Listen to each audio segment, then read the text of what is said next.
정양숙 담임 목사님께서 귀한 하나님의 말씀을 전해주시겠습니다. 은혜의 시간 되시길 바랍니다.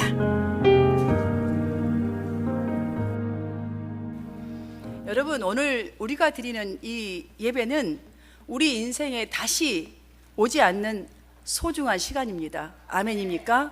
네, 다시 오지 않는 주일날입니다. 우리 모두가 이런 마음에서 주님의 말씀에 몰두하십시오. 몰두하셔서 설교를 들으실 때에 설교 제목대로 지혜에 장성한 사람이 되라 라는 주님의 음성을 듣게 되는 여러분 되시기를 바랍니다. 또한 이런 은혜가 있으셔서 여러분의 삶에 이제부터 진정으로 이 말씀이 행동으로 적용되고 삶이 되어지기를 주님의 이름으로 축원합니다. 제가 본문을 읽어가다 보니까 이런 생각이 스쳐갔습니다. 이 인생의 핵심은 관계, 릴레이션십이구나 라는 생각이 이렇게 스쳐 지나갔습니다. 왜냐하면 사람이 죽기 전에 가장 그리워하고 아쉬워하는 것이 있다면 모두가 보니까 관계였습니다. 관계. 우리가 하나님과 내 관계도 서먹서먹해질수록 교회에 오는 것이 참 어렵습니다. 마음에 자꾸 뭔가 근심 걱정이 쌓여가는 것 같고 편안하지가 않지요. 자, 죽음 앞에 서면 대부분의 사람들은 누구누구가 보고 싶다, 이걸 꼭 전해줘야 하는데 못 전해줘서 그 아쉬움, 아내에게 좀 더 잘 해주었어야 했는데 라는 아쉬움, 며느리에게 좀 미안하다고, 내가 참 부족했다고, 좋은 시어머니가 돼주지 못했다고 말해야 했었는데 여기까지는 올라오는데 목소리가 나오지 않습니다. 참 좋은 친구, 좋은 이웃들 미안하다고, 고마웠다고 말해주고 싶은데 그 시간이 없습니다. 모두를 한번 보십시오. 이 모든 것들은 보면 정말 관계라는 것을 느낄 수가 있을 것입니다. 여러분, 이 관계가 참으로 특별하고 특이하고 정말 신비로운 것은 내가 어떻게 하느냐에 따라서 너무나 좋아질 수도 있고 단순간에 나빠져 버릴 수도 있다는 것이지요. 여러 가지 관계 중에 특별히 내 자신과 관계되면 가장 이해하기가 어렵다는 것이 이 죽음 앞에서의 아쉬움을 보면서도 알 수 있습니다. 가장 해결하기도 어려운 게 나와 직결적인 어떠한 생각이든 마음이든 들어올 때에 가장 힘들다는 것이지요. 남의 일 같으면 이해도 잘합니다. 남의 것은 별로 우리는 대충 넘기기도 하지요. 골로새서 3장 10절을 보면 바울은 성도들을 향해서 이렇게 말합니다. 새 사람을 입었으니 이는 자기를 창조하신 이의 형상을 따라 지식에까지 새롭게 하심을 입은 자니라 라고 이렇게 했습니다. 여러분, 새 사람을 입었으니 이 성도의 지금 직분이 무엇인지, 성도가 누구인지를 지금 말하고 있는 것입니다. 성도는 잃어버린, 이 세상들이 잃어버린 하나님의 형상을 회복한 새로운 피조물이라, 그렇게 입은 사람이다 라는 말씀입니다. 할렐루야. 베드로는 그러하기에 또 성도들을 향해서 이렇게 말하고 있습니다. 너희가 더욱 힘써 너희가 믿는 그 믿음에 덕을 더하라고. 아멘입니까? 여러분, 앞에 뒤에 좌우에 계신 이 교우님들을 보시면 한국 사람이니까 우리가 비슷하게 다 생겼습니다. 다 비슷한 것 같습니다. 성격도 밝으면 밝은 대로, 조용하면 조용한 대로 좀 비슷한 것 같지요? 그렇죠? 예. 좀 남모습 보는 것 같은 기분도 들지요? 예. 그런데 목사님 뭐 말하나 하고 눈이 땡글하시는데 잘 들어보세요. 엄밀히 한번 보세요. 동일한 것이 한 가지도 없습니다. 동일한 것이. 정말 여러분과 성격도 다르고 틀린 모습도 다르고 화장하는 립스틱 똑같이 발라놔도요, 입술에 따라서 그 색깔이 똑같이 안 나와요. 참 틀리죠? 스타일도 틀립니다. 이것이 무엇을 대변해 주는지 아십니까? 하나님께서 우리 각자에게 맞는 특별하고 독특한 은사를 주셨다는 증거입니다. 사랑하는 여러분, 여러분이 이 증거를 알고 나서 은사를 잘 생각해 보면 우리 각자가 이 사용하는 이 은사들은 영적 무기라는 사실을 알아야 합니다. 영적 무기. 여러분, 무기는요, 여러분이 잘 알다시피 잘 사용하면 큰 유익을 주기도 하고 또한 얻기도 합니다. 그런데 잘못 사용하면 칼 잘못 사용해 보십시오.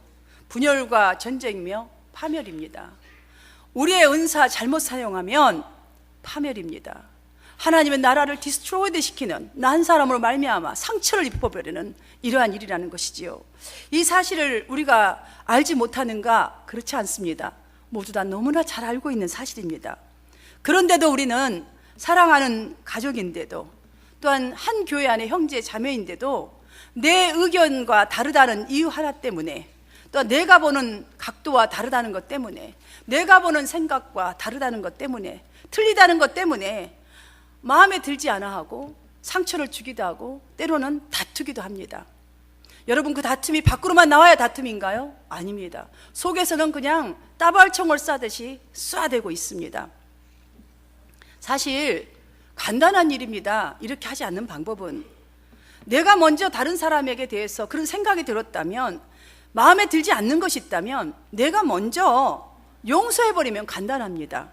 이해해줘버리면 간단한 일인데, 우리는 내 보는 각도가 틀리고 마음에 들지 않는 그것에, 그 기분에 몰두하다 보니까 감당이 되지 않아서 혼자서 관계를 끊어버립니다. 지금 상대방은 알지도 못하는데 내 스스로가 관계를 끊어버리지요. 자, 그렇게 하다가 부딪히고 또 부딪히고 내 마음속에 계속 부딪혀오면 교회를 떠나버리기도 합니다. 그 이유 하나 때문에.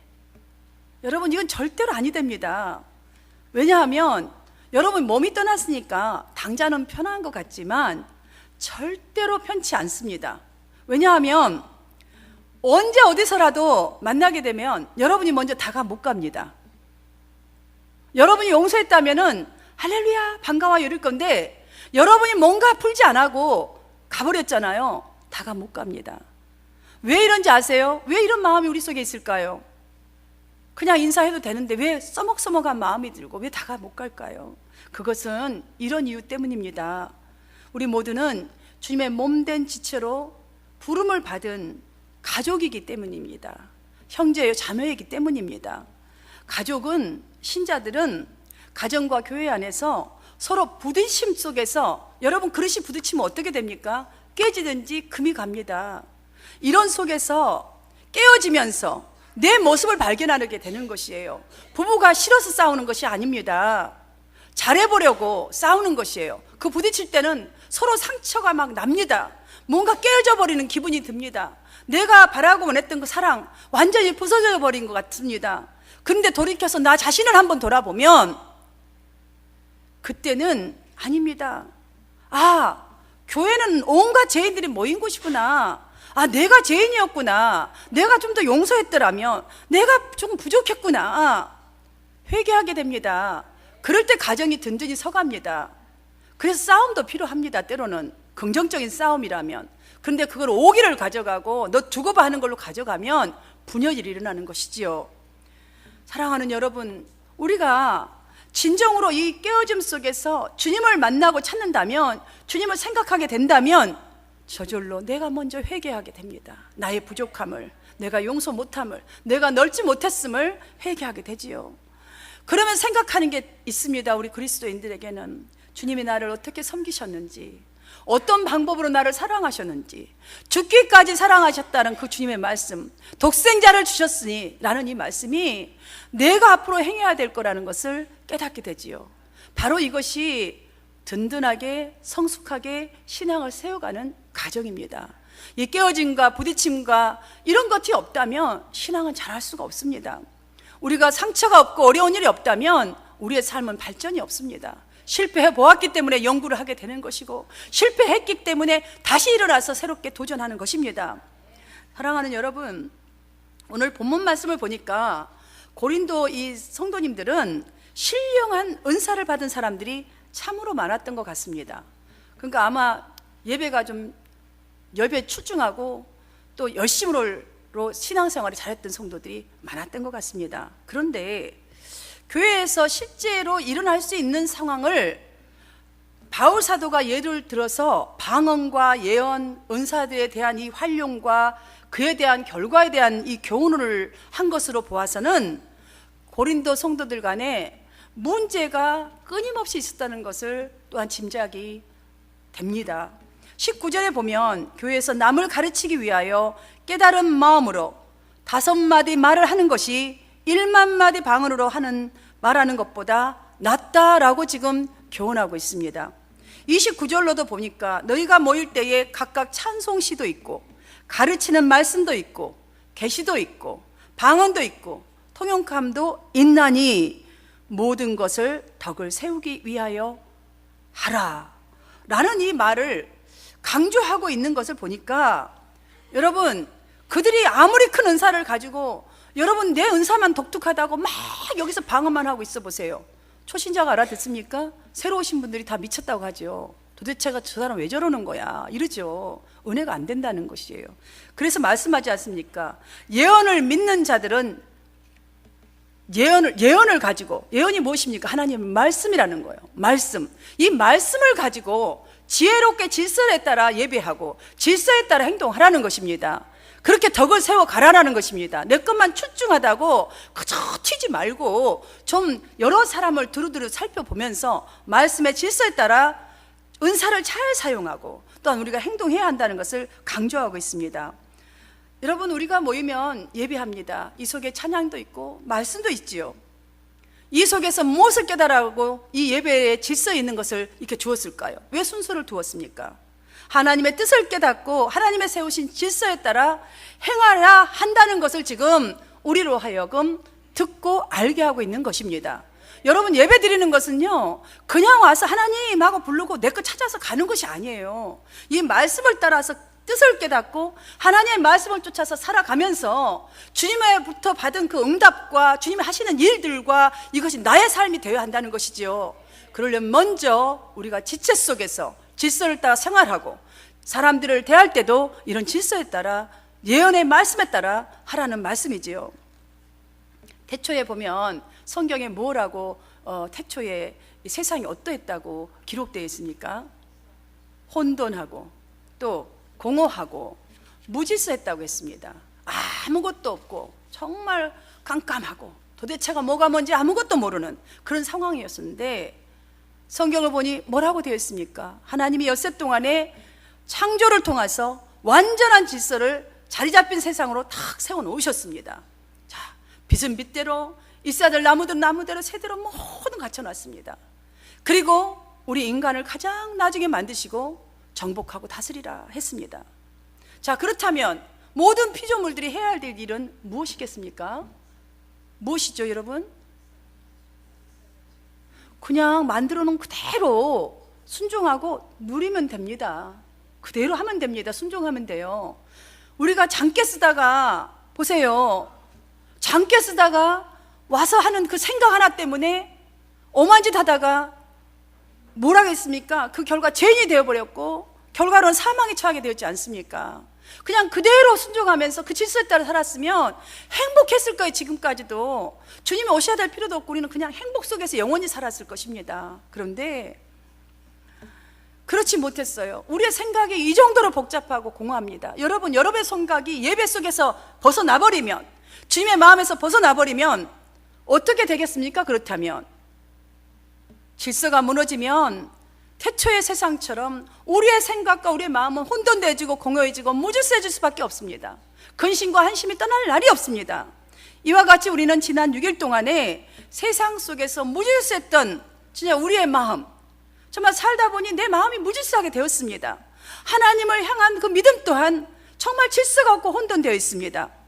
예배를 통해서 회복해야 합니다. 여러분, 예배를 통해서 회복해야 합니다. 그래서 우리에게 예배하라라고 분명하게 십계명 속에, 계명 속에다 넣어놓지 않았습니까?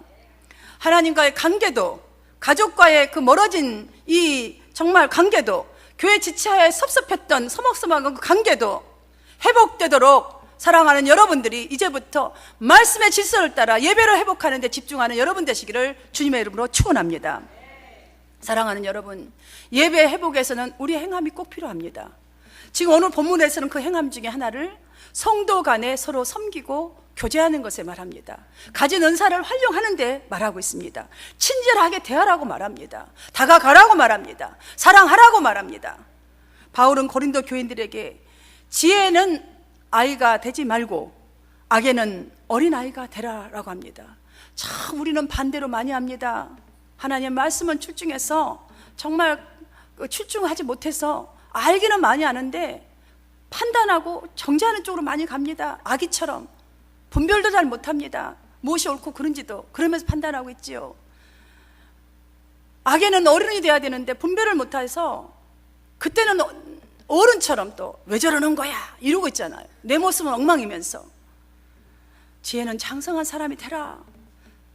그러면서 다시 말합니다. 그런즉 형제들아 어찌할까? 왜 갑자기 형제들아 어찌할까? 이렇게 말을 하고 있는 것일까요? 참 궁금하지 않습니까? 자, 잘 교훈을 하고 있다가 그러므로 형제들아 어찌할까? 어찌할꼬? 이 말입니다. 여러분 각자가 가진 은사, 교회의 유익과 가정의 유익과 사회의 유익과 다른 사람의 덕을 끼치라고 주신 하나님께서 주신 특별한 은사인데 내 과실을 하고 내 것이 옳다고 주장하니 내세우는 저들의 모습을 보고 탄식하는 소리입니다. 너희들의 모습을 어찌할꼬? 어찌할꼬? 탄식하는 모습입니다. 여러분, 여러분의 몸이 온천지 아프면 건강합니까? 아니죠. 아닙니다. 여기저기 아픈 것은 병들었다는 신호입니다. 몸의 분쟁이 이렇게 온천지에서 나오면 여러분의 마음이야 움직이고 싶습니다. 몸살 감기 크게 한번 걸려보세요. 내 마음은 움직이고 싶어도 정말 일어날 힘이 없습니다. 몸이 콩짝대지 않죠. 그렇다면 옆 사람 보기 어떻습니까? 하나님 보시기 어떨까요? 우리의 영적 상태가 이렇게 고통을 받고 있고 정신이 없다면 하나님 보시기에도 어린아이가 보기에도 안타깝고 정말 가슴 아픈 모습입니다.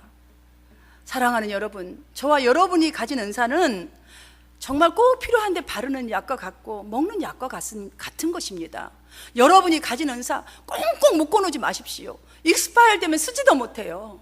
약은 익스파일 날짜가 있습니다. 우리가 가진 이 은사, 살아있는 동안만 사용하는 은사입니다.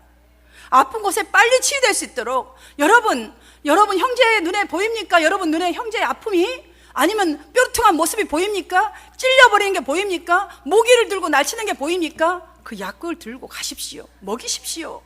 그리스도의 몸된 우리 한마음 교회가 건강하고 사랑의 향기가 나도록 조금 이상하게 보이면 여러분의 주신 약, 그 은사를 활용하시기를 바랍니다. 열심으로 섬기시기를 축원합니다.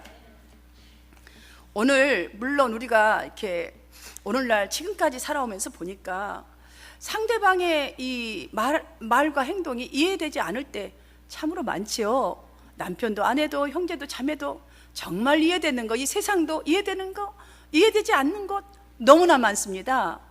그런데 이때 생각해야 합니다.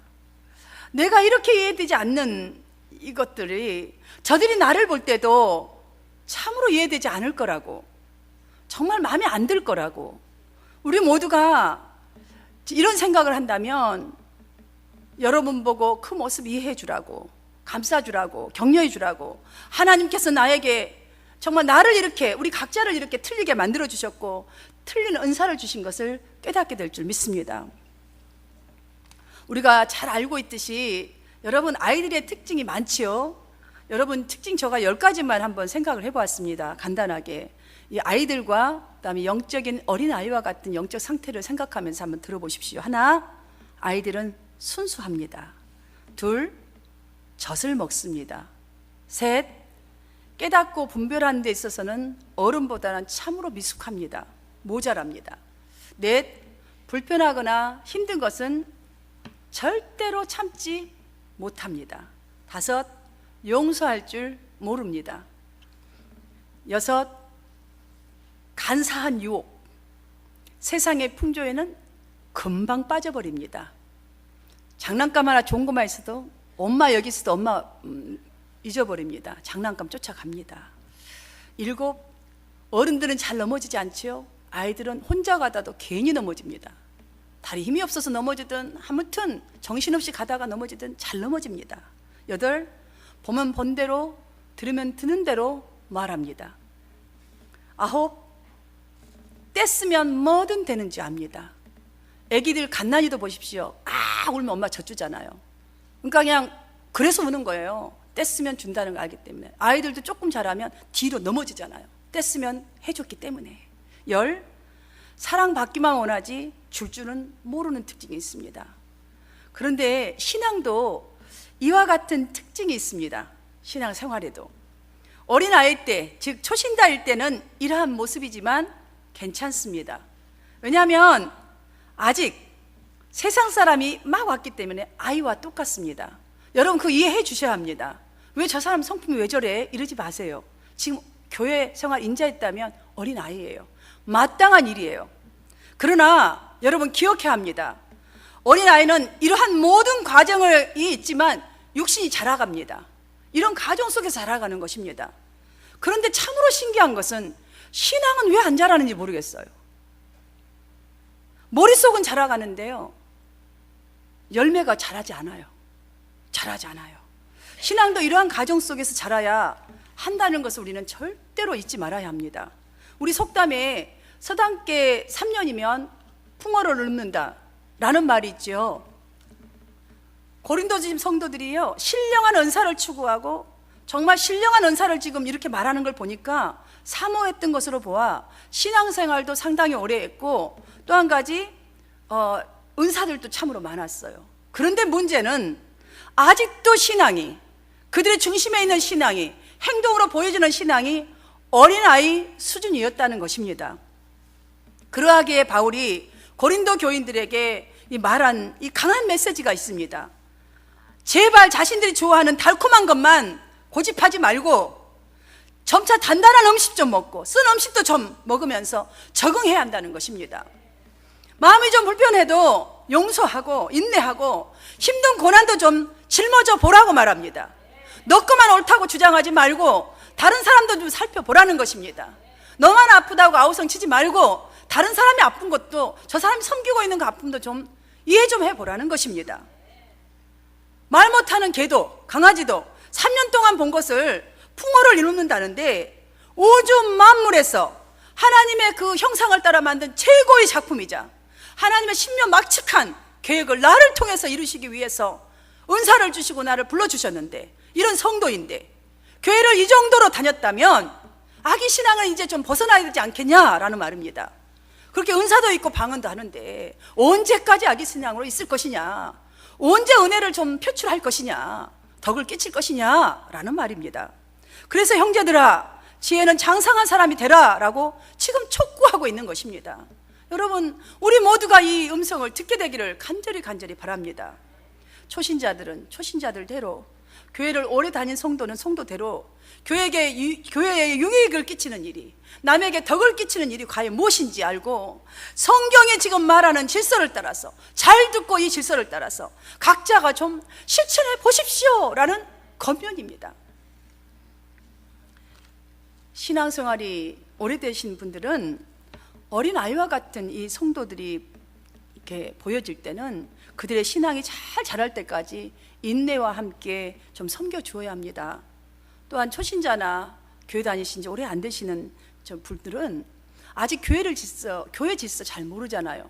그러면 좀 오래되신 성도가 권면할 때에 네 알겠습니다 라고 좀 받아들여 보라는 것이에요. 우리는 나를 뭘로 보고 그러는 거야? 나 무시하는 거야 뭐야? 내가 성격이 좋으니까 지금 참지, 두고 봐. 내가 3번까지는 참아주는데 내가 그 선 넘으면 난 못 참아. 지금 그거 계산하고 있잖아요. 그러니까 일단은 우리는 다가가지 않습니다. 사랑하는 여러분, 집도요 멋지게 잘 지어지려면 기초가 든든해야 됩니다. 튼튼하게 다 기초가 세워져야 나중에 나머지는 멋지게 마무리가 됩니다. 옆에 앉아있는 성도님들, 예배 시간이니까 여러분들 멋쩍여서 눈만 이렇게 돌리지 마시고, 그러면 저기서 보면요 자기 째려보는 줄 알고도 시험 들어요. 제발 좀 제가 부탁합니다. 어서 오세요. 내 옆자리 앉아서 참 좋아요. 옆자리 앉아있기 너무 반가워요. 축복해요. 좀 이런 마음으로 간단하게라도 웃음을 참 머무르면서 좀 이래도 좋잖아요. 근데 우리는 꼼짝도 안 해요. 제가 보면 옆에 사람만큼 혹시 가까이 올까봐 막 정자로 앉아 계셔요. 왜 그러세요? 릴렉스 하세요. 얼마나 지금 좋은 시간인데, 천국 안에서 복 받는 시간이고 말씀을 깨닫는 시간이고 하나님이 지금 나를 바꿔주는, 인생이 바꿔지는 시간인데, 옆에 사람에게도 좀 웃으면서, 친교식에 내려가더라도 내려갈 때도요, 예배 끝나면 서로 좀 악수 좀 하세요. 무슨 원수 줬어요? 뭐 참 특이해요. 인사도 안 해요. 좀 반갑게 서로서로 인사 좀 하세요. 집에서도 좀 와이프나 아내가 들어오면 그냥 밥 준다고 생각하고, 여러분들 자기 할 일 한다고 생각하고 이번이 뭐 나와가지고 머리는 산발을 해가지고 그냥 부엌에서 뭐 한다고 그러지 마시고, 아 여보 오셨어요? 아 여보 왔어? 아 이러고 하면, 부엌에 들어가서 하면 어디 덧납니까? 이렇게 하면 지금 오는 사람도 얼마나 좋아요. 부르쳐갖고 그냥 그렇게 지는 소리를 막 하면서 밥상을 차려보세요. 온 하루의 피로가 그냥 그날 다 고통으로 다가오는 거예요. 그러니 무슨 내일에 소망이 있겠어요? 좀 오늘 조금 잘한 거 있으면 잘했다고 좀 말 좀 해주면 좋으련만, 가서 좀 혹도 좀 하면 얼마나 수고했어요. 당신 보니까 많이 피곤했겠네. 오늘 맛있게 된장찌개 놨어요. 당신 좋아하는 것. 아이고 피곤한데 말이 또 돌아온 게 얼마나 좋겠습니까? 우리는 그냥 입이 이만큼 나와 있어서, 저도 그렇습니다만 이제부터 제발 좀 표현 좀 많이 하고, 여러분 그 좋은 은사들 정말 이 사용하는 것이 바로 우리가 든든하게 세워가 행복하게 되는 기초인 줄 믿습니다. 이렇게 실천해 보아야, 내게 있는 은사는 내 자신을 위한 것이 아니라 모든 사람에게 유익이 되고 내 가정을 살리고 사회를 살리는, 하나님 나라를 회복케 하는 정말 큰 사명이라는 이 사실을 알고 굳건하게 해서 흔들림 없는 신앙으로 여러분이 그런 삶을 살아가게 될 줄 믿습니다. 신바람 나는 인생을 살아갈 줄 믿습니다. 여러분 정말 바울은 어느 곳에서든 화평과 덕을 세우는 일에, 모든 것에 예배와 여러분이 가진 은사에 힘을 쓰라고 합니다. 바울의 성도들이 왜 이렇게 권면하고 있겠습니까? 교회만 다닌다고 해서 내 고집, 내 성격, 내 경험 내려놓는다는 거 쉽지 않기 때문입니다.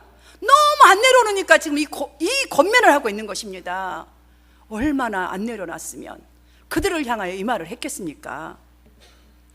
왜냐하면요, 제가 보아도 그리스도인들 중에서는 교회에 나와서 예배를 드리는 것만이 예배라고 생각하는 분들이 참으로 많은 것 같습니다. 그래서 변화가 많이 안 일어난 것 같습니다.